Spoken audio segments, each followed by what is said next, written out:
Bonjour ou bonsoir, païens, païennes, sorciers et sorcières. J'espère que vous allez bien. On se retrouve aujourd'hui pour un DIY encens en cône, cône d'encens. Pour ce DIY, vous pouvez prendre le mélange que vous voulez. De toute façon, je vais vous donner les bases. Pour ma part, j'ai choisi un mélange que j'avais d'ailleurs offert à Sélénia dans le swap qu'on a fait ensemble. Donc si vous n'avez toujours pas vu, vous pouvez toujours le voir.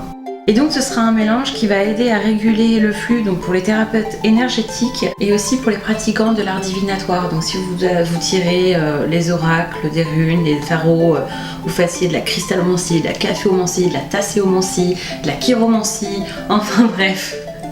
On va pas tout détailler, mais quel que soit l'art que vous pratiquez ou les thérapies énergétiques que vous pratiquez, ce mélange peut très bien vous convenir. Il s'agit d'un mélange tiré de ce livre, donc le guide de l'encens. Je vous mettrai la référence en barre d'infos avec un lien s'il est toujours en vente parce que ça je ne suis pas certaine, je n'ai pas encore regardé, mais si c'est le cas, vous inquiétez pas, je le mettrai en barre d'infos parce que voilà, je l'ai acheté en 2009. Ce livre est juste génial parce que voilà, ça retrace un peu l'encens à travers l'histoire et les régions, parce que voilà, vous vous retrouvez donc autour du feu, la Mésopotamie, l'Europe du Nord, l'Égypte, l'Amérique du Sud, l'Amérique du Nord, la Crète et tout. Pour moi, c'est vraiment une bible à avoir. Alors, c'est essentiellement des mélanges à faire brûler sur charbon ardent, bien qu'étant rangés donc par région. Pour chacune de ces parties, il retaille en fait. Vous retrouvez le descriptif de chaque plante sous forme d'herbier avec son origine, ses particularités, etc. Et à la fin de chaque région où vous avez chaque plante, vous avez également des petites recettes d'encens. Donc comme je disais, c'est pour charbon, mais voilà, j'ai modifié la recette qui s'appelle donc la déesse de la lune pour le brûler en cône. Et non seulement de le brûler en cône, en plus je les trouve super efficaces. Alors comment faire des encens en cône et plus particulièrement donc cette recette de déesse de la lune en cône. On va avoir besoin d'un mortier, de préférence en marbre, parce que voilà, quand vous avez des herbes, le mieux c'est bien sûr un mortier en marbre. Si vous n'avez pas, vous avez un mortier classique. Vous allez en suer. Je vous le dis, vous allez en suer pour les herbes parce qu'il faut bien évidemment réduire les mélanges en poudre. Si vous n'avez pas de mortier en marbre, vous avez peut-être un moulin à poivre électrique qui est très bien. Mais bon, personnellement, je préfère la technique manuelle. Avec ce mortier, on va aussi avoir besoin, et là, je ne l'ai pas rempli, mais bon, de l'eau tiède quand il sera après. Donc ça, c'est vraiment pour la base. Ensuite, toujours pour la base, ce que vous aurez besoin, je préfère vous prévenir tout de suite, pour cette technique de cône d'encens, je n'utiliserai pas de salpêtre, qui est normalement absolument nécessaire, mais en fait ne l'est pas. Que je m'explique, le salpêtre, on retrouve dans tous les cônes que vous achetez dans le commerce. Elle permet la combustion uniforme de nos cônes d'encens, mais elle est également très toxique. Donc on sait déjà que la fumée d'encens n'est pas forcément bon pour la santé, n'est-il pas? Mais le salpêtre n'arrange absolument rien, c'est même quadruplé en fait les risques liés à l'utilisation d'encens. Donc on va s'en abstenir ici. Pour remplacer le salpêtre qui permet notamment également de lier le mélange, on va préférer donc utiliser de la gomme d'Arabie. En poudre, bien évidemment, parfois vous la trouvez déjà mélangée à de l'eau, mais bon, pour le coup, moi j'ai pris de la poudre. Vous la retrouverez donc dans les boutiques ésotériques, mais vous trouverez aussi en pharmacie. La particularité de la gomme d'acacia, donc de la gomme arabique, c'est qu'elle va également remplacer le charbon de bois qui est utilisé et également pour les cônes d'encens. Le charbon de bois, donc, qui permet une combustion du mélange. Or, celle-ci, la gomme arabique a la particularité non seulement d'être très soluble et donc d'être un très bon liant, mais également d'être un très bon combustible naturel. Donc voilà, c'est génial. Et en plus, elle ne dénature pas le mélange par l'odeur ni par la couleur, comme c'est le cas pour le charbon de bois. Ce que vous pouvez aussi utiliser à la place, mais moins efficace pour lier, c'est la poudre de bois de cèdre ou de bois de santal. J'ai quand même pris, et on va aussi utiliser pour ce mélange-ci, du bois de cèdre, qui va également aider à la combustion de nos cônes pour remplacer le charbon de bois, mais qui va aussi apporter à notre mélange la protection dont on a besoin lorsqu'on pratique des soins énergétiques ou la divination. Le cèdre servait aussi lors de la purification en Mésopotamie. Petite info utile que j'ai eu dans le livre, c'est génial. Mais au-delà de ça, va aussi apporter de la relaxation, la confiance en soi, la force intérieure. Donc voilà, très importante. Donc ça, c'est vraiment la base quand vous faites des mélanges d'encens. La gomme d'acacia, la gomme d'arabique ou du bois de cèdre, du bois de santal, bref, ce qui va permettre la combustion de vos cônes d'encens et qui va très bien remplacer le charbon de bois. Ensuite, Pour le mélange à proprement parler, c'est-à-dire ce qu'on va mélanger avec nos bases, on va avoir besoin de copal doré. Le copal doré est vraiment la base de notre mélange. Alors c'est un produit assez cher parce qu'assez rare. Si on reprend notre livre le guide de l'encens, et ce que je trouve génial, c'est qu'on y apprend qu'en fait le seul véritable copal, si je puis dire, c'est celui qu'on va tirer en fait, bien évidemment, d'Amérique, plus particulièrement d'Amérique du Sud. Il faut savoir que c'est une résine tirée d'un arbre qui poussait uniquement au Mexique. Mais donc voilà, maintenant on en trouve en Afrique de l'Ouest, en Inde, Madagascar, Mozambique, Zanzibar, etc. etc.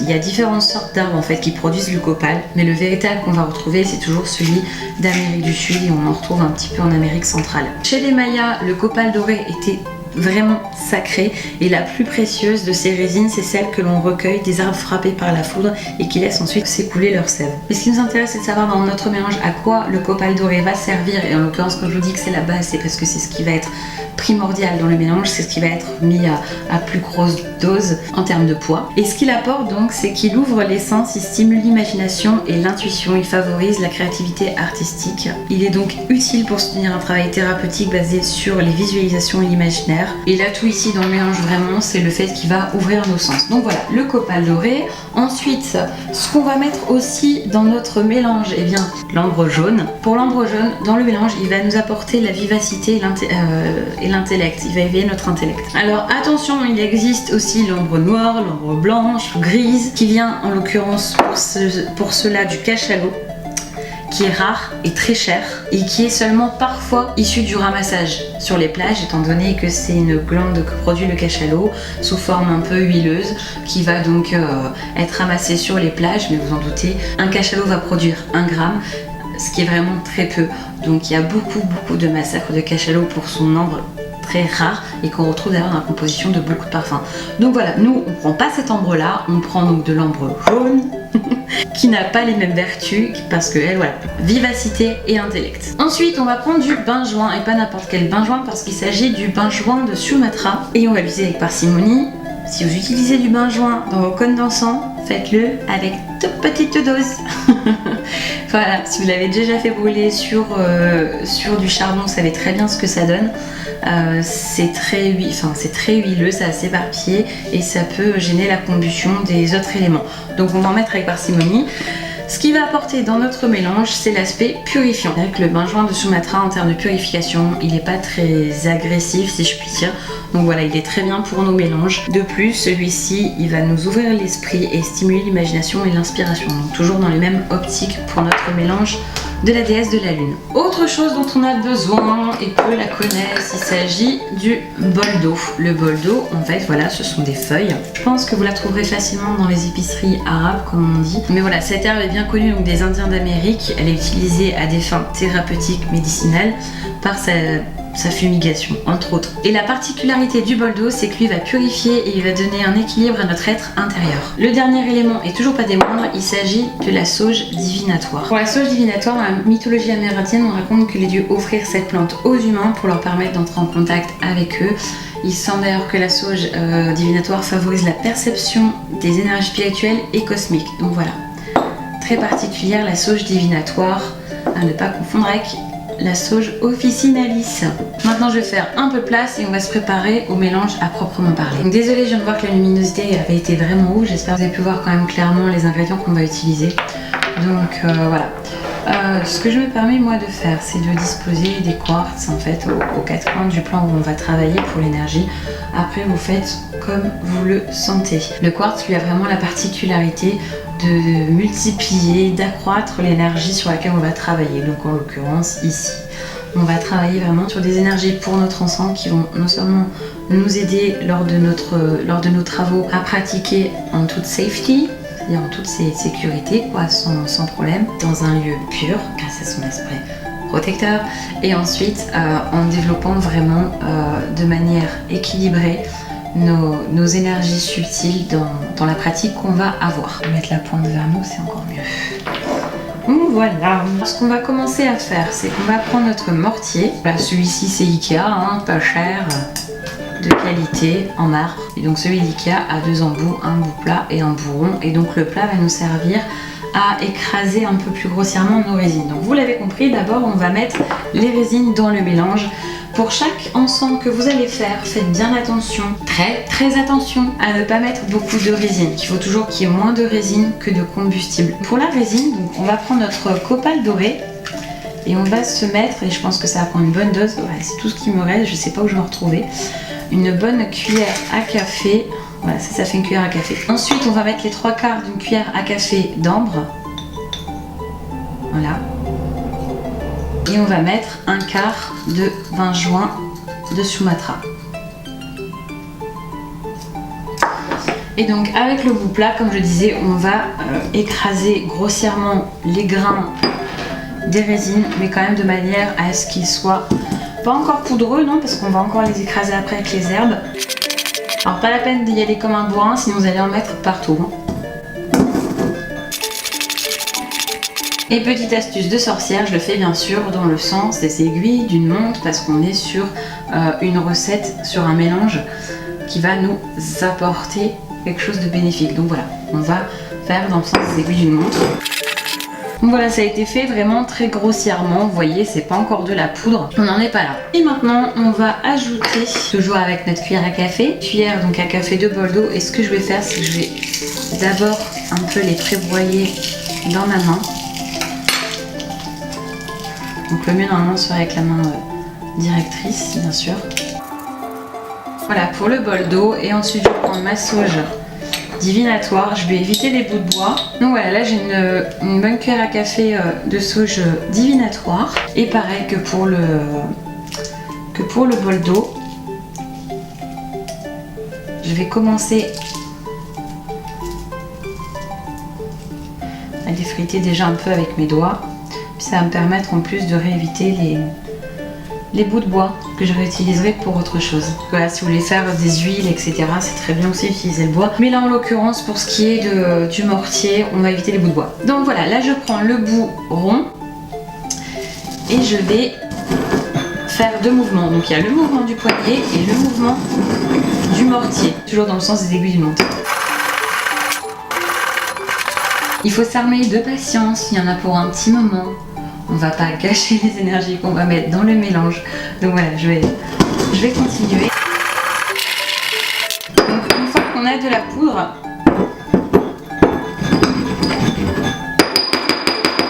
vous voyez, on a bien pilé, on a de la poudre. Attention, c'est volatile. Si vous retrouvez des gros morceaux, si vous n'avez pas à les écraser, vous remettez un coup. Si vous n'arrivez pas à les écraser, vous les retirez, hein, vous vous embêtez pas. Donc ensuite on va prendre, si vous avez, vous savez, les petites cuillères à thé pour doser le thé, donc des teaspoons, etc. J'espère qu'en bonne sorcière vous en avez. On va prendre un verre. Donc si vous n'avez pas ces petites cuillères de dose, qui est le système un peu métrique en pâtisserie des Américains et des Anglais, vous prenez 3 teaspoons du mélange que vous avez préparé pour l'encens pour 4,5 de gomme d'acacia. 3, 4,5. 3, 4,5 de gomme d'acacia. Voilà. Moi je vais prendre 3 et 1,5. Allez, je m'amuse, j'ai les outils. Donc c'est parti.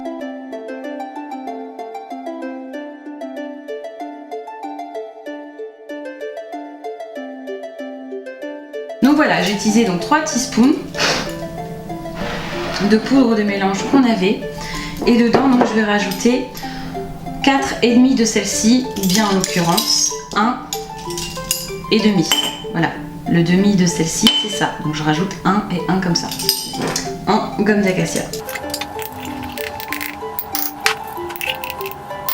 Et ensuite, ce que je vais faire, parce que j'ai dit que j'allais le faire parce que le cèdre, c'est trop bien aussi, c'est la vie. Je vais reprendre mon cèdre, je vais rajouter, hop, 1 teaspoon de bois de cèdre en poudre. Donc une cuillère à thé de bois de cèdre, pour traduire. Ensuite, non, je ne vais pas utiliser ma cuillère qui est métallique. Je vais utiliser des bouts de bois. Et avec mes bouts de bois, donc là c'est encore des pics à brochettes. Avec les bouts de bois, je vais donc mélanger le mélange jusqu'à ce qu'il soit vraiment homogène, donc jusqu'à l'homogénéité du mélange.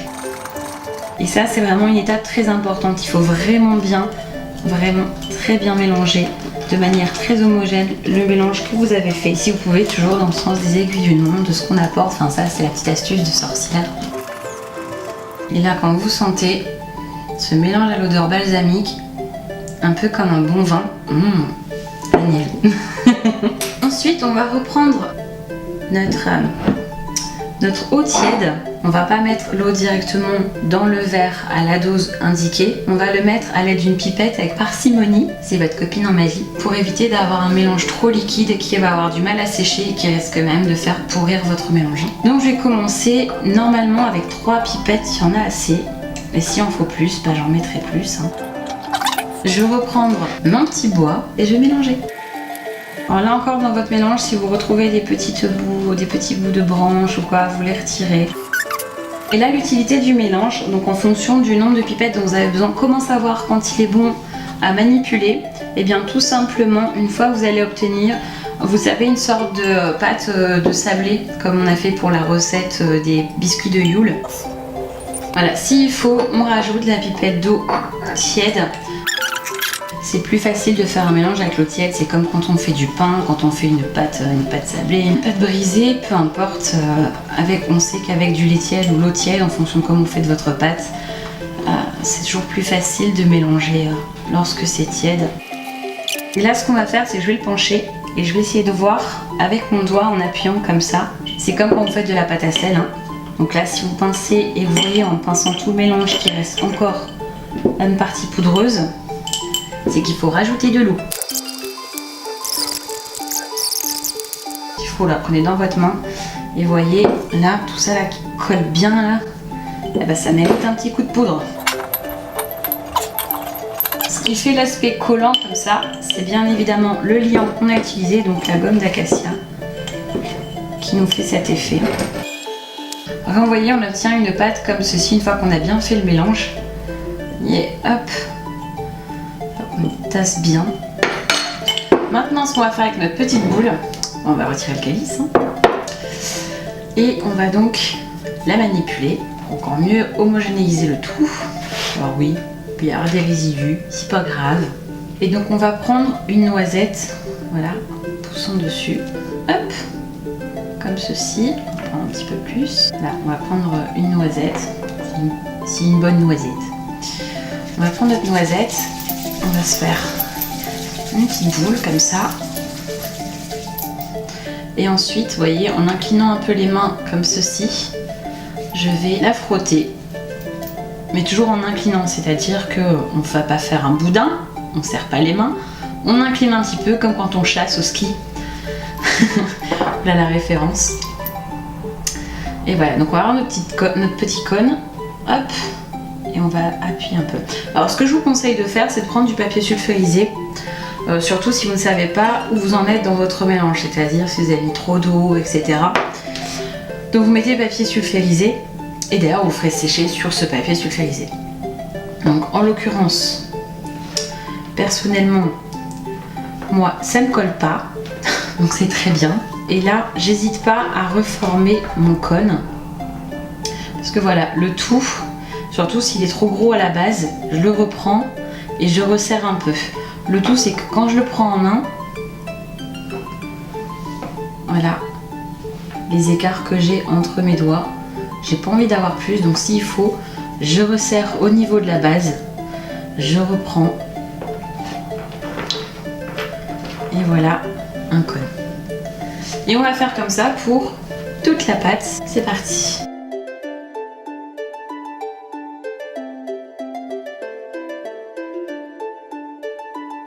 Alors oui, ils ne sont pas toujours très réguliers. On va essayer de le faire le plus régulier possible. Résultat, il y en a des plus petits, un tout petit peu plus gros, etc. Maintenant, ce qu'on va faire pour les sécher, on va les laisser 2 semaines dans une pièce sèche. Donc si vous avez un garde-manger, c'est l'idéal. Personnellement, j'en ai un. Ça va juste changer la vie. Après, je sais qu'il y en a, en fonction de là où vous habitez, ça peut sécher plus ou moins rapidement. Mais surtout, si vous êtes dans une région assez humide, etc., ce que vous pouvez très bien faire, bon après moi je suis pas une grande fan, c'est de les mettre 30 minutes au four à 40 degrés maximum. parce que voilà, si c'est trop fort, bien sûr, faut pas que ça sèche trop vite, sinon ça va craqueler, etc. Donc voilà, le sécher d'abord 30 minutes à 30-40 degrés au four si vous avez de la chance d'avoir un four à basse température. Dans tous les cas, soit un peu au four et après à l'air libre ou que à l'air libre, ce qu'il faut absolument faire, c'est que pendant tout le séchage, ne les laissez pas sécher que debout. Il faut bien sûr tout au long de la période de séchage les tourner dans un sens, puis dans l'autre, les tourner, etc. Voilà, pour qu'ils sèchent bien partout de la même manière et pas que l'humidité voilà, se tasse qu'à un endroit. Et voilà pour le DIY cône d'encens. J'espère que la recette vous a plu, que ce DIY vous a été utile. Si c'est le cas, n'hésitez pas à mettre des petits pouces vers le haut histoire de m'encourager. Sur ce, je vous dis à mercredi prochain 16h30 et surtout, soyez bénis.